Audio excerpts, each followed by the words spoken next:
اکثر لوگ سوال کرتے ہیں کہ کیا اسلام میں چوری کی سزا بہت سخت ہے؟ آئیے حقیقت جانتے ہیں۔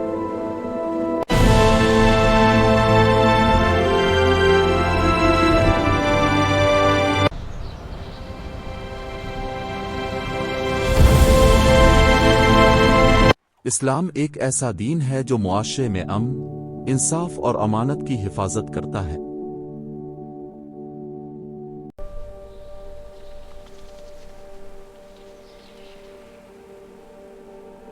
اسلام میں چوری سے مراد کسی کا مال خفیہ طور پر ناحق لینا ہے۔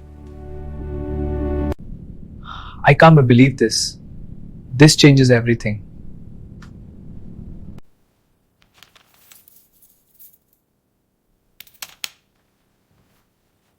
قرآن پاک میں چوری کی سزا کا ذکر موجود ہے، لیکن اس کے ساتھ سخت شرائط بھی رکھی گئی ہیں۔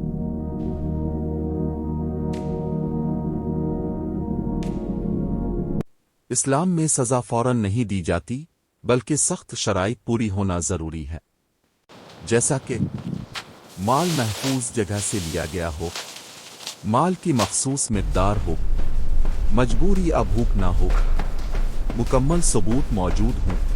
اگر کوئی شخص مجبوری یا بھوک کی وجہ سے چوری کرے تو اسلامی عدالت اس پہلو کو ضرور دیکھتی ہے۔ Asante sana. Karibu. نبی کریم نے فرمایا کہ اگر میری بیٹی فاطمہ بھی چوری کرتی تو قانون سب کے لیے برابر ہوتا۔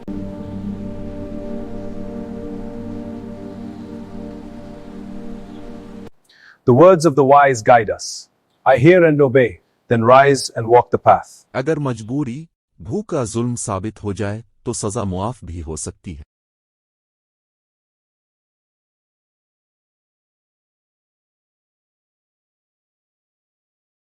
اسلام میں سزا کا مقصد انتقام نہیں بلکہ معاشرے کو جرم سے پاک کرنا ہے۔